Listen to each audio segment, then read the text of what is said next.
ready, Kaisea?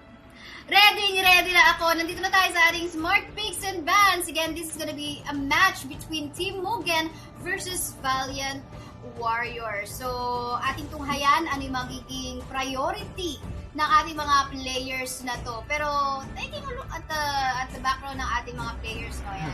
Ako lang yung ating guide dito. So, we have players coming from the side of Team Mugen. Based on my research, sila yata yung Team 2 before ng Phoenix Strikers. Phoenix Strikers ay kilalang team din niya na active sa mga tournaments or community tournaments sa Arena of Valor. Valiant Warriors, sila rin yung medyo bago rin or mga recent seasons nagsimula sa Arena of Valor. So mga parang fresh tong mga to. Fresh for our eyes. Giyang. Yeah, I'm pardon me, hindi ako naka-reaction because I'm kind of confused on Team Mugen not banning anyone. Banning is really important in AoV, and if you're not gonna be banning something like kasi dito Valiant Warriors sila yung magbaban for sure ng ng Aya. So far hindi yung binaban nila. Maybe on the second one, nakita din tayo ng priority sometimes on the Lorem, but they have banned out Pain. Not really the most kumbaga high pick and ban ratio na nakikita natin in the AoV.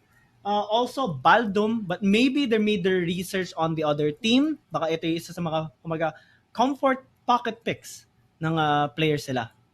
Tama ka dyan. Nabanggit mo dito yung hindi natin sigurado kung misban yan or sinadya lang talaga, no? Kasi flex. Potentially, pwede silang may gusto lang i-open. And again, like we mentioned, they're using their personal accounts. So, if limited man yung kanilang hero pool, makakulangin sila. If in case mag-ban sila, wala na silang papick, maubusan na sila. So, it could be a strategy as well na parang ibibigay na lang, okay, hindi na kami magbaban. Okay? Just like what Team Valiant Warriors did sa kanilang second Aya is open. Dito. Pero ayaw na nila mag-ban. Open na lang lahat. Well, I mean, first glance, Aya is open. Aya is open. This can lead to a first pick Aya. Na rarely do we actually see sa isang tournament na na-open isang Aya. It can be picked right now by Team Mugen and have that insane amount of sustain. But no, they are gonna be locking in the Hayate instead. A really strong marksman, really good burst potential kung makuha na yung Sax ng kanyang passive, and also kailangan niya ng kasama niya mag-initiate, of course. Yeah, I mean, that's kind of weird though. There is no priority on the Aya. I mean, yes, maganda rin naman of course si Hayate kasi of course the true damage is there. Walang problema kahit may tanky heroes na piliin dito ang Valiant Warriors kasi kaya namang i-shred yan nitong unang pick nitong si Hayate ng Team Mugen. Pero ayun nga no, I wonder if magkakaroon dito ng Aya pick later on for the side of Valiant Warriors. They have to. I mean, sayang. Kung andito sila kung kasama ko maglaro, ako yung naglalaro. Tapos kasama ko sila Isaac. I do remember playing with him. Sobrang gigil kami. Nakita namin open yung Aya. Lock agad. Ganon. But no, they're gonna be picking the Lorian and the Roxy.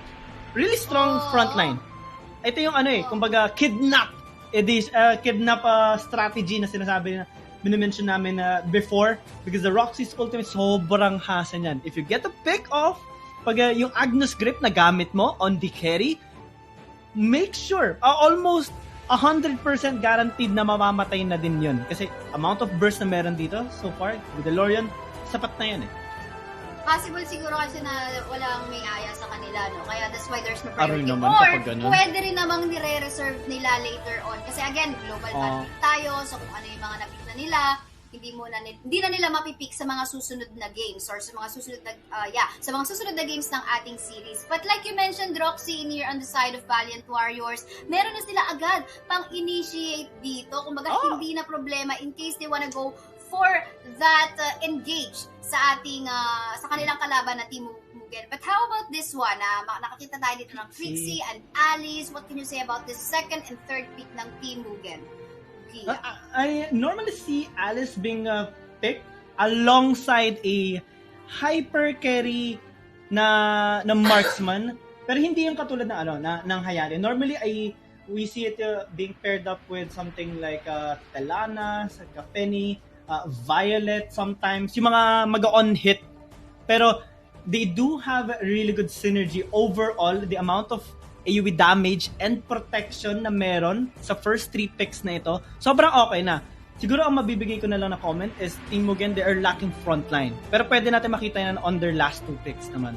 Oo, tama ka dyan. So, pwede pang sa DS laner nila. Pero very obvious yung mga picks dito kung saan pupunta, no? Yung so far, sa parehong team natin, alam mo, na Lorian could go in the mid, the Roxy on the DS lane. Very obvious din, Hayate, Crixie, gusto sila pupunta, and the Alice too. But, yeah, hindi problema ang nakikita ko ngayon so far sa mga first few picks ng Team Mugen dahil alam natin there is this kanina nabanggit ko si Crixie na, diba? Isa sa mga grabe pag nakakain talaga, pag well fed yatap ka pag tinamahan ka sa kanyang mga binabato. Actually, speaking of bato, this is gonna be the first time I'll be seeing Lumbar being picked in a tournament, actually. Normally, nakikita kong mga tank or support na ginagamit usually is Zip, minsan, yun nga, Paina, just like what we saw on your games, na napakagandang performance. Also, heroes like Mina, ganun. But they do have Roxy already. So, possible na Valiant Warriors, they're going for 3 frontline composition. It's not impossible to see yung marksman nila na gagamitin nila is a hyper carry, just like Elandor or Kafeni, right? And dito, given na wala pang marksman para sa side ng Valiant Warriors, you can see that Telana's respect para sa side ng Team Mugen. Sino-sino ba yung mga options natin na natitira sa marksman, okay? Walang Thorn na available for use right now, but you know, there's a lot right now. Meron pang Violet, Elso. So, hindi ko sure kung worth it pa yun na Telana's ban, but potentially they just wanna make sure na magiging win lane itong si Hayate. They could be planning to give itong carry potential sa Hayate at sa Crixie natin. So it looks like this trio is gonna be an important player, or gonna be important players para sa Team Mugen. Yeah, and for Valiant Warriors, yun nga, wala pa silang marksman. We can still see Elsu being picked here by them. Although, pag chinek natin yung mga bans ngayon, Tolen is a vital, also Detachi being removed. I'm a little bit concerned though on the Zephyr since hindi naman siya masyado ginagamit talaga on bihira lang, mababa yung pick rate talaga nun. I mostly want to see the kung frontline, especially for Team Mugen. Ang gusto ko makita sa kanila probably is a Richter being picked off, or maybe something like kung gusto nila medyo ala pocket pick yung gamit, siguro Volcath at least, kasi sobrang daming damage pwede nila i-deal, and the amount of sustain is also really really helpful for him. But looking at the pick here by Valiant Warriors, tignan mo naman, ang Kriknak nandito. Mukhang si Kriknak nakahanap ng kakainin. Of course, as an assassin dito, gusto niyang kainin yung mga squishy or glass cannon targets tulad nitong si Hayate, si Crixie. Pag naunahan ka talaga ng talo ng isang ipis, yatarp ka. May takot ka sa ipis. And kung pag sa mga snowball compositions, Kriknak actually strives so well. Pag mabigyan to ng mga ilang kills agad sa early game, pag sa kanya na nila goals, giniginig talaga ito yung mga hero sa gamit dito sa Team Mugen, kasi yun nga, malalambot, they can easily get bursted down. Isang initiation, especially that, ito na, medyo na nasa-secure na ng Valiant Warriors yung 3 frontline composition nila. Make that 4, kasi andyan din naman si Lorian na sumusugod nga naman talaga. I do like a little bit the pick on the Arthur, kasi yun nga, frontline, kailangan nila yon. They also picked up the Zil. Naturally, it's kind of like an assassin na isolated targets, dun siya nagkakaroon ng malaking advantage. But on the composition of Valiant Warriors, I'm kinda hesitant on it. Kasi mag-group up to eh.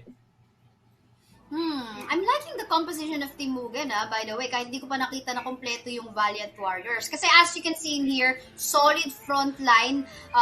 This Arthur just needs some itemization for himself. Siguro mga power spike at 2 items. Pwede na yung pangharap. But of course, with the assistance coming from the allies, the shielding itself can definitely help. Kayang-kayang pumasok nitong si Zil anytime because of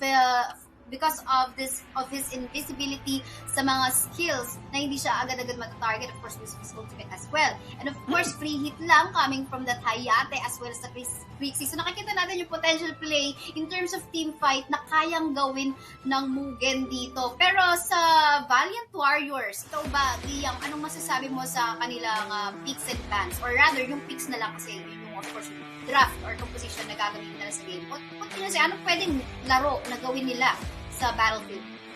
Actually, on Valiant, ano sila, more standard yung composition ng sa kanila. They have 3 frontline, they have a proper mage, they have a hyper carry, scaling marksman. So, balance yun sa kanila. Yun yung, kumbaga, key factor ng composition nila. They do have a good amount of engage, good amount of assassination, kumbaga, tricks as well. Ang pinaka-factor lang na kailangan nila i-consider later on is yung amount of AoV damage na meron sa side ng Team Mugen mamaya.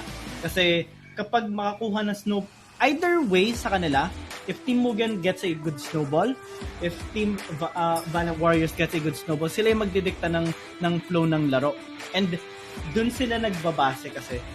Na doon magbabase mamaya yung laro ng dalawang teams na ito. Especially that Team Mugen has the Hayate, has a Zil, so they're not gonna be holding back sa engage. Mag-aantay lang yun ng proper timing. And the big factor dyan yung Arthur kasi siya yung mag-spin to win lang dyan eh. Taga-distract. So yun spin to win, parang maglalaro tayo ng ibang games, spin to win, tapos magro-relay ka, di ba?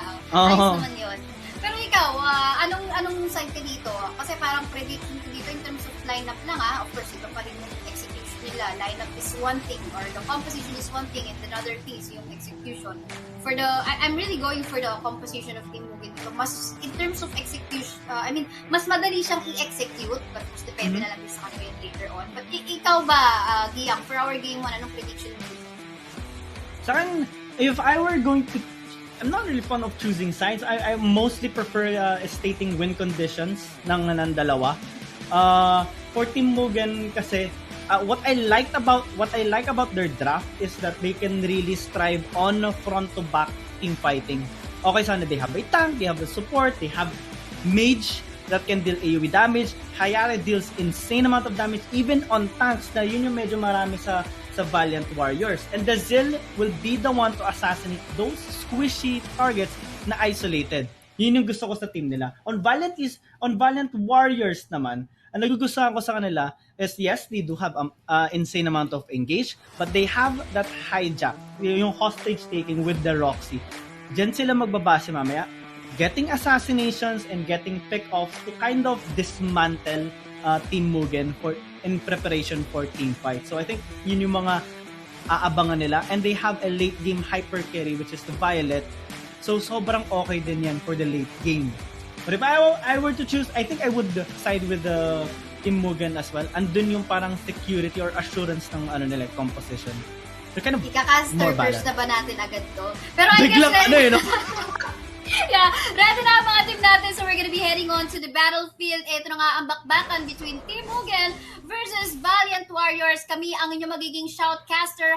Ako si Kaysaya at kasama ko dito si Giyang Baby. Yeah, if I'll get to see as well. This is kind of refreshing. Nakakatuwa. It's been a while since I casted AoV as well. Nakakatuwa makita dito. I'm excited to see the plays that they are gonna be making. Si Team Mugen on blue side, Valiant Warriors on the red. And nakakatuwa dito though is lagi may bakbakan as we see on the top lane. Gulayov is gonna get killed at first blood, handed over to Valiant Warriors, and ito na yung sinasabi natin, Kricknack with the first blood, yung snowball na simula na.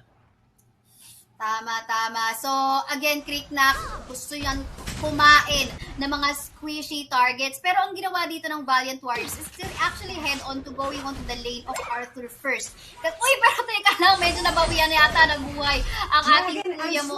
Baka na gano'n, no? Parang early height muna daw tayo dito.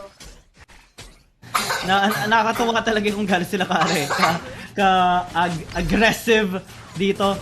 Bakbakan, yan yung pinakamagandang term gamitin on AoV.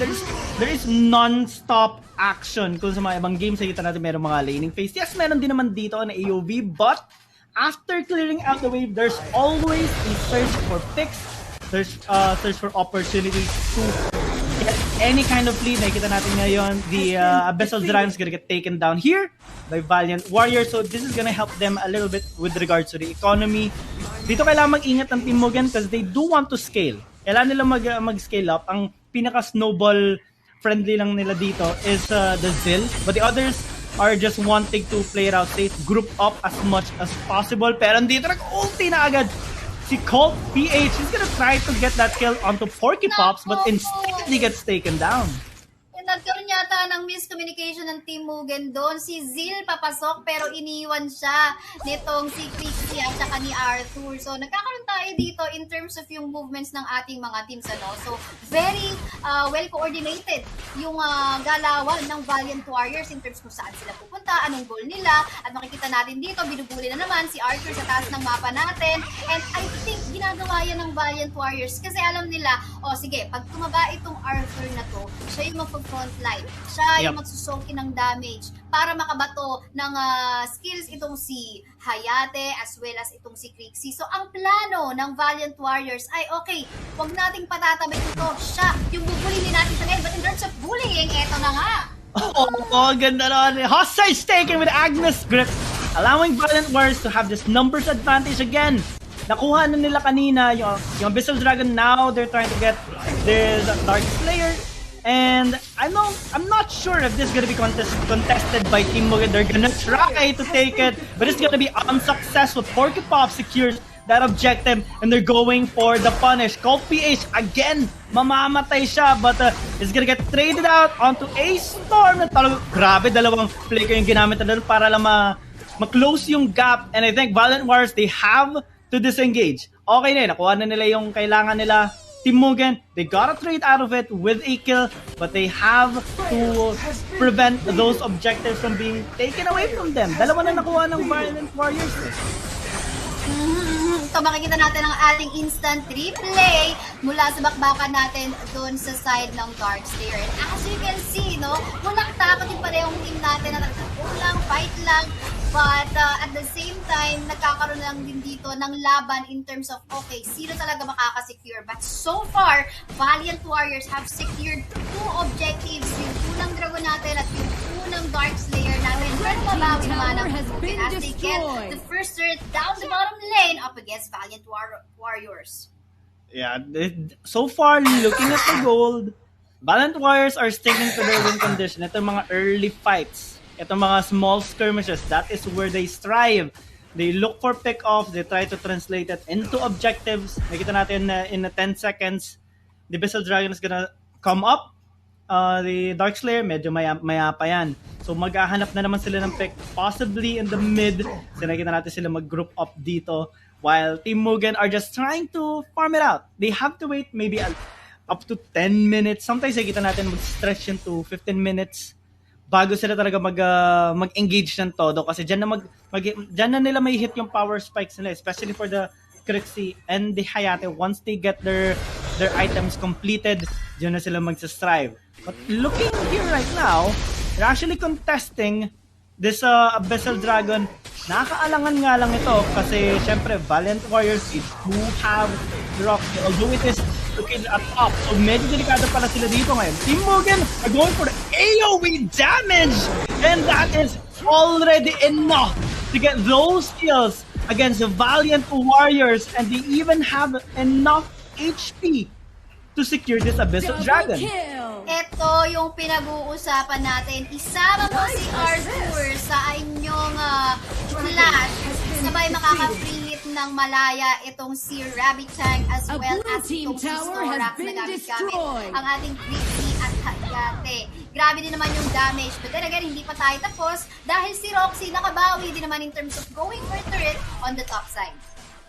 God, look, it's a bit of a struggle dito ng Team Mugen kasi they have to group up. Valiant Warriors, they can actually strive on small skirmishes. Kung may mag-split push, merong tatlo lang isasend nila para sa team fight. Okay lang sa kanila yon.